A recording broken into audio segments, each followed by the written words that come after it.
जय हिंद दोस्तों, संसार क्लासेज में आपका स्वागत है। आज की क्लास में हम एज से संबंधित क्वेश्चन पढ़ने वाले हैं। जो आज की क्लास है वो पार्ट 4 है। ठीक है, हमने पार्ट 1, पार्ट 2 और पार्ट 3 हमने बना दिया है। आप जाकर डिस्क्रिप्शन में लिंक पड़े हुए जाकर देख सकते हैं। ठीक है, तो चलिए आज हम पार्ट 4 सॉल्व करने वाले हैं बहुत ही बेहतरीन क्वेश्चनों के साथ। तो देखिए, इसमें कहा गया है कि पी और क्यू की वर्तमान उम्र के बीच अनुपात 3:4 है। ठीक है, 4 साल बाद क्यू पी से 5 साल बड़ा होगा, पी की वर्तमान उम्र क्या है ये पूछा गया है। ठीक है, पी की वर्तमान उम्र यहाँ पर हो जाता है वर्तमान उम्र। ठीक है, या आयु हम लिख सकते हैं। तो देखिए यहाँ पर हमें क्या करना है, इसे मान लेते हैं ये है क्या हमारी प्रेजेंट, ये हमारी प्रेजेंट आयु का अनुपात है कितना, 3:4। ठीक है, और कहा गया 4 साल बाद क्यू पी से 5 साल बड़ा होगा। कहने का मतलब है अगर हम कह दें कि 4 साल बाद और इसमें भी 4 साल बाद, दोनों ने 4 साल बिताए, तो यहाँ पर जो भी नंबर निकल के आएंगे उनके बीच का गैप कितना होगा, सबसे पहले में ये समझना है।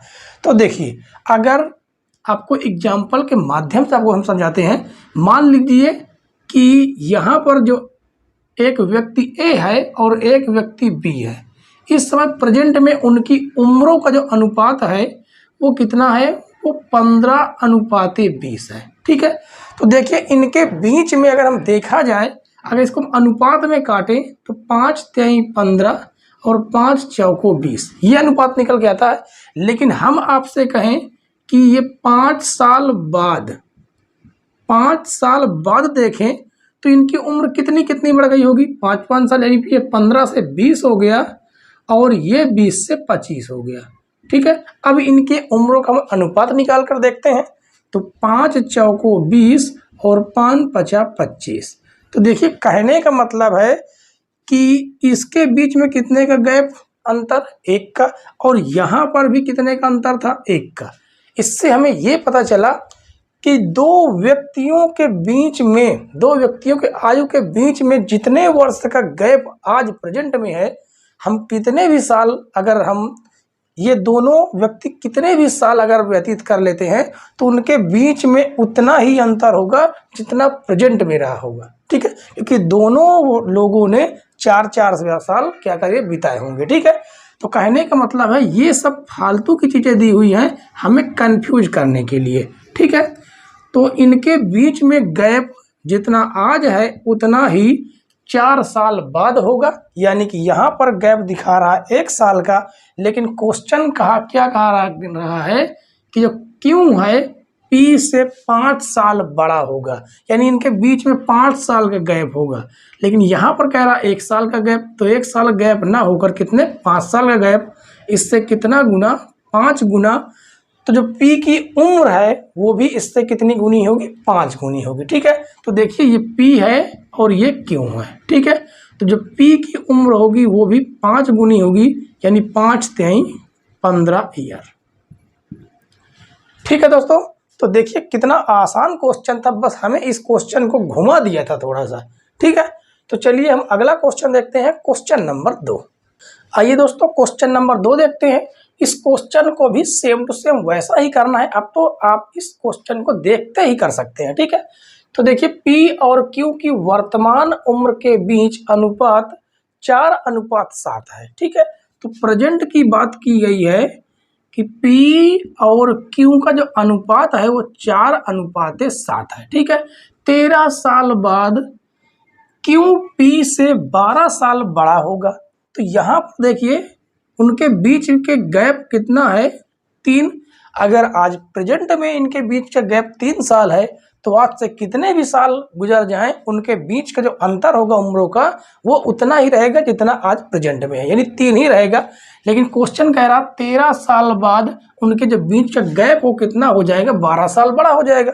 लेकिन यहाँ पर तो कहा गया 3 साल बड़ा है। ठीक है, तो कितना कहा गया है, 12 साल बड़ा, यानी इससे कितना गुना, 4 गुना है, तो P की वर्तमान उम्र भी इससे कितनी गुनी होगी, 4 गुनी, यानी 4 चौक 16 वर्ष निकल के आएगा। ठीक है दोस्तों, तो चलिए देखते हैं क्वेश्चन नंबर 3। क्वेश्चन नंबर 3 देखिए दोस्तों, इसमें कहा गया वर्तमान में ABC की आयु का योग 93 वर्ष है। ठीक है, 10 वर्ष पूर्व इनकी आयु का अनुपात 4:3:2 था।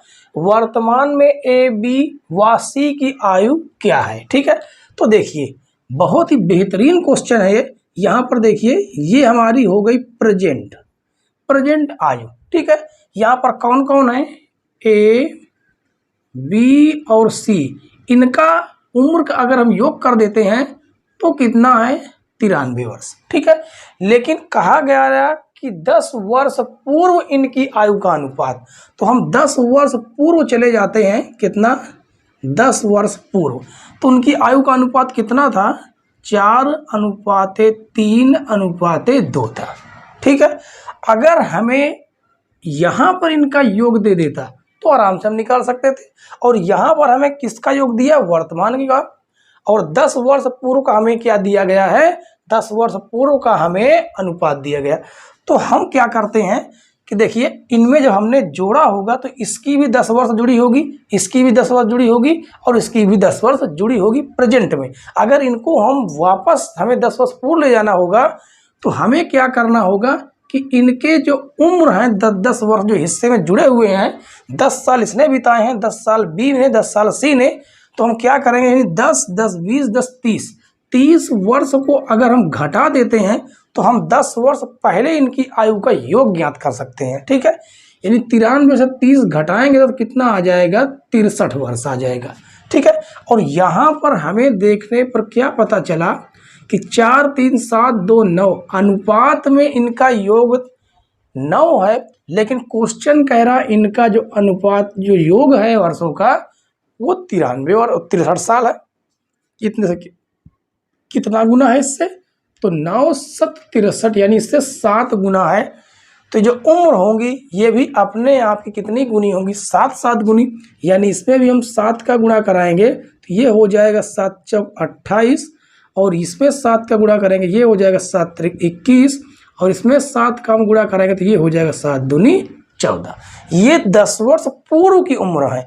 अगर हमें यहाँ पर आना है प्रेजेंट में तो हमें 10 वर्ष क्या करना होगा, जोड़ना होगा, यानी 28 10 हो जाएगा 38 वर्ष, ये होगी A की उम्र, और इसमें हम 10 वर्ष जोड़ेंगे, 10 वर्ष, तो 21 10 कितना हो जाएगा, 31 वर्ष हो जाएगा, ये होगी B की उम्र, और इसमें हमें 10 वर्ष जोड़ना होगा तो 14 10 ये हो जाएगा 24 वर्ष, ये हो जाएगी C की उम्र। देखिए कितना आसान था इसे। ठीक है, बहुत ही आसान क्वेश्चन था, लेकिन नंबर 1 क्वेश्चन था। ठीक है, तो चलिए हम लास्ट क्वेश्चन देख लेते हैं, क्वेश्चन नंबर 4। क्वेश्चन नंबर 4 देखिए दोस्तों, अब इस क्वेश्चन को आप आराम से कर सकते हैं। ठीक है, कैसे करेंगे, हमें सबसे पहले प्रेजेंट देखना है, प्रेजेंट आयु देखना है। क्या कहा गया है कि यहाँ पर A है, B और C, ये 3 लोग हैं। वर्तमान में उनकी आयु का योग जो दिया गया है वो कितना दिया गया है, वो 150 वर्ष दिया गया है। ठीक है, और कहा गया 10 वर्ष पूर्व उनकी आयु का अनुपात, तो हम क्या करेंगे कि 10 वर्ष पूर्व चले जाएंगे और देखेंगे उनकी आयु का अनुपात कितना था, 5:4:3 था। ठीक है, तो अगर हमें इनकी उम्रों का योग पता चल जाए तो हम आराम से निकाल सकते हैं। तो देखिए यहाँ पर जब ये लोग 10-10 वर्ष बिता के आए होंगे तो इसका 10 वर्ष, B का 10 वर्ष और C का 10 वर्ष, यानी 30 वर्ष इसमें जुड़े होंगे जब ये 10 वर्ष बिता के आए। यानी कि अगर हमें 10 वर्ष पूर्व जाना है तो हमें कितना घटाना होगा, 30 वर्ष। ठीक है, तो चलिए इससे हम 30 वर्ष घटा देंगे तो कितना आ जाएगा, 120 वर्ष। और यहाँ पर हमने जब इनको अनुपातों को जोड़ा तो 5 4 9 3 12, कितना वर्ष निकल के आया, 12। लेकिन 12 ना हो गए, ओरिजिनल में इनकी उम्रों का योग कितना है, 120, यानी इससे कितना गुना, 10 गुना है। तो ये भी अपने आप के कितने गुने होंगे, 10 गुने, तो ये हो जाएगा 50 वर्ष। इसमें हम 10 का गुणा करेंगे तो ये हो जाएगा 40 वर्ष। इसमें 10 का गुणा करेंगे तो ये हो जाएगा 30 वर्ष। ठीक है, ये तो 10 वर्ष पूर्व की उम्र है। अगर हमें 10 वर्ष यहाँ पर आगे आना है तो हमें इन सभी में 10-10 वर्ष जोड़ने होंगे, यानी 50-10 ये हो जाएगा 60, 40 में 10 जोड़ेंगे कितना हो जाएगा, ये हो जाएगा 50 वर्ष, और 30 में 10 जोड़ेंगे तो ये हो जाएगा 40 वर्ष। यानी ए की उम्र 60 वर्ष, बी की उम्र 50 वर्ष और सी की उम्र 40 वर्ष। ठीक है दोस्तों, और आशा करते हैं कि हमारी दी हुई ट्रिक आपको बेहद पसंद आ रही होगी, और अगर पसंद आ रही हो तो प्लीज़ वीडियो को लाइक करें, और चैनल पर नए हो तो चैनल को जरूर सब्सक्राइब कर लें, बेल आइकन प्रेस कर लें ताकि नई नई वीडियो की नोटिफिकेशन आप तक पहुंचती रहे। ठीक है दोस्तों, वीडियो देखने के लिए धन्यवाद। जय हिंद।